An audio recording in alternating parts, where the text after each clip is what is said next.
So as you can see here, I just built a new B5 rear motor chassis. I bought a B5 a couple of years ago. I did a whole build series on that. You can go check my video history on that. And I thought it was pretty good, and I ran it for about a year or so until actually about mid to late last year, and then I got the B5M factory light to run stock buggy. And because at the time, you know, I found that I was making setup compromises to the B5 in order to keep up with the mid motors in terms of cornering speed.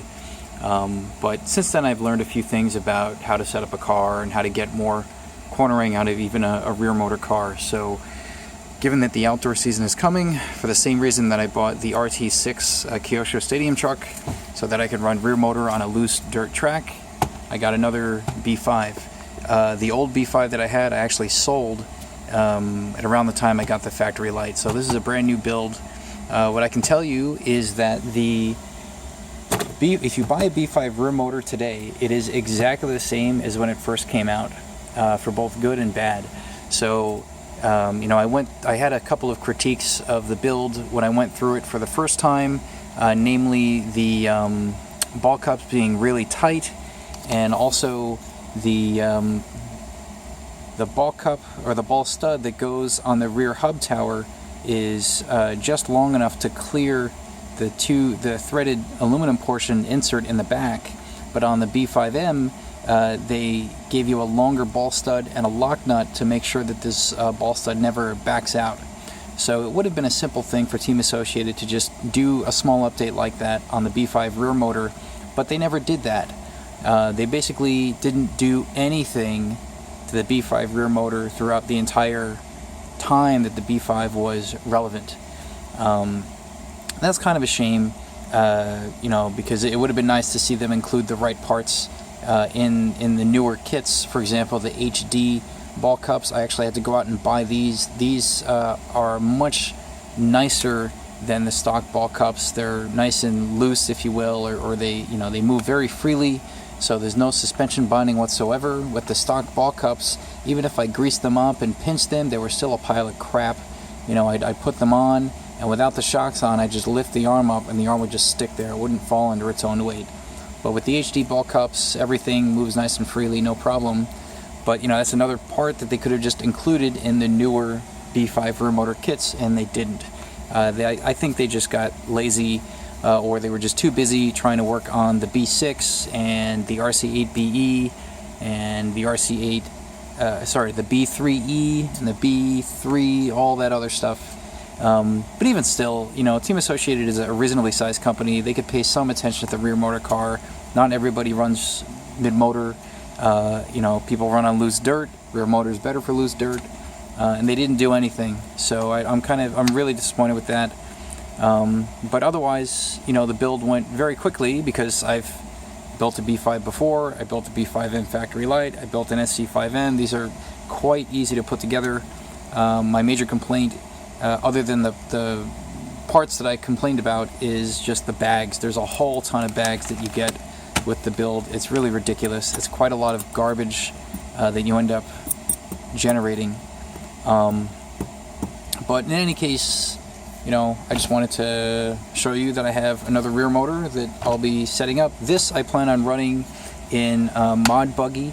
I'll keep the factory light for stock buggy, and whether I'll run that outside or not, I don't know, because it's mid-motor, it's harder to generate grip on loose dirt. So I might just run mod buggy for the outdoor season and just beat the crap out of this thing. I don't really have any qualms with that.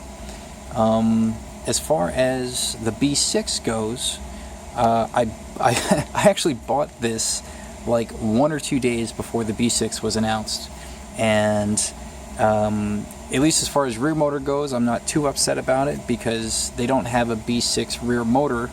But then again, I am upset about the fact that they didn't bother to make a rear motor two-wheel drive buggy on the B6 platform. I can understand why. You know, high traction tracks are more popular now, AstroTurf, carpet, even high grip dirt. So people tend to run mid-motor anyway. Rear motor, you know, there's probably just not a big enough market for them to justify moving the rear motor layout to the B6 platform. I get that, but that basically means if you want to run a rear motor to a buggy, you got to get a B5 rear motor. You can't go with the newest generation model, or you go with another brand. You go with Kyosho, like their RB6. Their RB6 does mid motor and rear motor, for example. So, it could be that rear motor is on its way out as far as the industry is concerned, just because of how tracks have evolved over the past couple of years, which, again, I don't really like that, because a big part of RC is racing outside where people can see you and you're pulling rooster tails and all that stuff, and it's a lot of fun. When you take RC racing indoors and you have manicured tracks, it kind of it begins a slow death of the hobby, I think. But getting back to the B6, on the one hand, I don't really see the need for it, at least in the United States. The B5 is a perfectly fine platform. You're not gonna notice yourself all of a sudden winning races if you go and buy a B6. They just made a few changes to it, I guess, to make it more amenable to ultra high grip tracks. And sure enough, when they released the chassis, they were out in Germany, or somewhere in Europe, I think Germany, racing on, I think, an AstroTurf track or a carpet track, and they won the race. So that was their debut for the B6. Clearly, they're trying to penetrate the European market with the B6. And I see that they released a B6D, a dirt version for basically American tracks. The one thing that I noticed was how they make the battery brace go across the chassis, so you get more forward to backward flex in the chassis. Whereas with the B5M, the battery brace goes forward and backward, and it keeps the chassis from. It actually resists chassis flex in the longitudinal direction. So that's like one little change. I understand they changed a few things about the hub carriers and the CVAs. So I'm sure there are a lot of parts that are unique to the B6 that will not translate between the B5 and the B6. Maybe some of the parts are backwards compatible. I don't know. Frankly, right now I don't care, because I don't need a B6. I think most people don't. I was also upset that they spent time working on the B6 and not working on the new four-wheel drive buggy. Apparently it's coming, it's right around the corner. They're working on it, it's coming out soon, but they prioritized the B6 over the new four-wheel buggy. And it's from a technical standpoint, or from a marketing standpoint, I can understand. Four-wheel drive buggy is not as popular of a class as two-wheel drive buggy. So I get that, but they when they came out with the B5 platform, they brought everything up to the 5 Series platform. The rear motor, the mid motor, the stadium truck, the short course truck, everything is on the 5 platform now, except the 4-wheel drive buggy that's still in the old 4 platform. Okay, and then they came out with the B6, so now they have 3 platforms, the 4, 5, and the 6. 3 generations across different chassis that they have to support. That could be problematic for them in the short term, unless they release a new 4-wheel drive very soon, and then they can cut out that 4th generation in terms of part support. I had heard arguments on the order of, in addition to the smaller market size for 4-wheel drive, they also wanted to take the time to make the 4-wheel drive perfect before releasing it. I don't buy that argument, because if Team Associated really cared about making the 4-wheel drive perfect, they would not have released a B44.1, a B44.2, and a B44.3. Those are minor evolutions of the 44 platform, which, as I had described in prior videos, is, although it's very fast, it's also fundamentally flawed. So they had at least a year or 2 on the 5 platform to release a new 4-wheel drive buggy.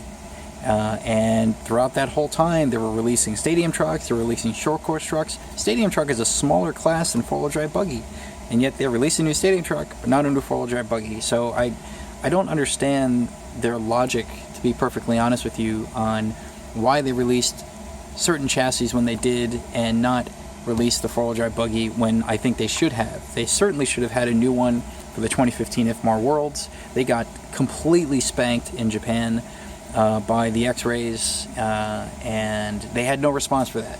The B44.3 is what they've been running now since the 2013 Worlds. So that's 3 years already, and they don't have anything new. So I'm waiting on the new four-wheel drive buggy, and we'll see if it compares to the Laser and the 22.4 admirably. So that's to be seen. For those of you outside of the United States, for those of you in Europe, to whom Team Associated is clearly targeting with their B6 platform, I would say, do your homework. And when it comes to Team Associated, they do make good chassis. I'm not here to knock any brand just to be a troll. I mean, I have plenty of Team Associated stuff. They make great products. But at the same time, some of their stuff is crap.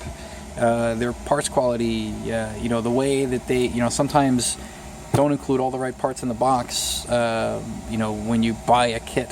Now, apparently their customer support is very good, so you call them up, they'll send you the parts for free, no problem.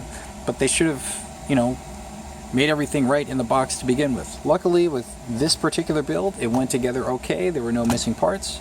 But, they do tend to cut corners, sometimes with, the ball cups, for example. That was a really stupid move on their part. Their chassis are cheaper than the competition. If you buy a Losi or Kyosho, they're more expensive, and you're getting your money's worth.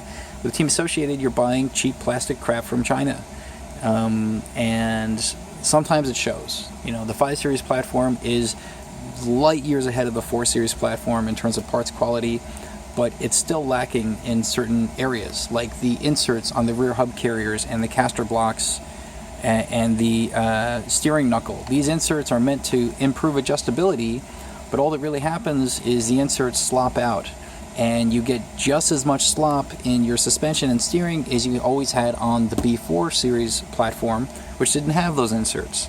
So it starts off nicer, but then it gets just as bad. So I understand that the B6 doesn't have those inserts anymore. They're solid parts for the knuckles, the caster blocks, and the rear hub carrier, so that's a good move. But maybe they made shortcuts elsewhere, like the shocks, for example. I really don't understand why or how, but Team Associated shocks tend to leak over time compared to the Losi or Kyosho shocks that don't leak over time, even though they both have 2 O-ring seals, the 3mm shock shafts. The O-rings are basically the same. The bushings are more or less the same. Maybe the bushings are a lower quality plastic in the Associated shocks, and that allows the shock shaft to get more play and oil to leak through. If I had to guess, maybe that's it. But that's an area again where you have there's a reason why their kits are cheaper, if you will. But they're still good kits. They're still very fast. But I think that the B6, if they're trying to target the European market, they're going to have big shoes to fill to compete with the likes of Schumacher, who have spent the past 2 or so decades, customizing their designs for the European market. X-Ray as well. They have a lot of experience on ultra high grip tracks. So maybe the B6 is kind of, a copy of some of those designs. And so they adapt a lot of the design principles from the other brands, and then they just try to find a way to make it cheaper. Maybe that's what's going on. I don't know. But as far as the B6 goes, I'm sure it's going to be a great chassis. I'm just disappointed that they didn't release a four-wheel drive buggy first. That really bugs me, and that's more just as a person who really loves four-wheel drive buggy. It bothers me for that reason, but I get it from a marketing perspective why they didn't. I just think it's stupid. Anyway, that's kind of my rant, if you will. I don't often do rants like this, but I wanted to take a little bit of time here to talk about my thoughts on where Team Associated is and where they're going and what the heck is going on with their products. I really don't quite get it. But I hope they turn it around. I am hopeful that their new four-wheel drive buggy, when it does come out, will be competitive at the next FMAR Worlds. If it comes out and it looks good, I will probably get one and do a build series and all that stuff. And I look forward to that. It's just that day has not come yet, and I'm disappointed. So in the meantime, thanks for watching.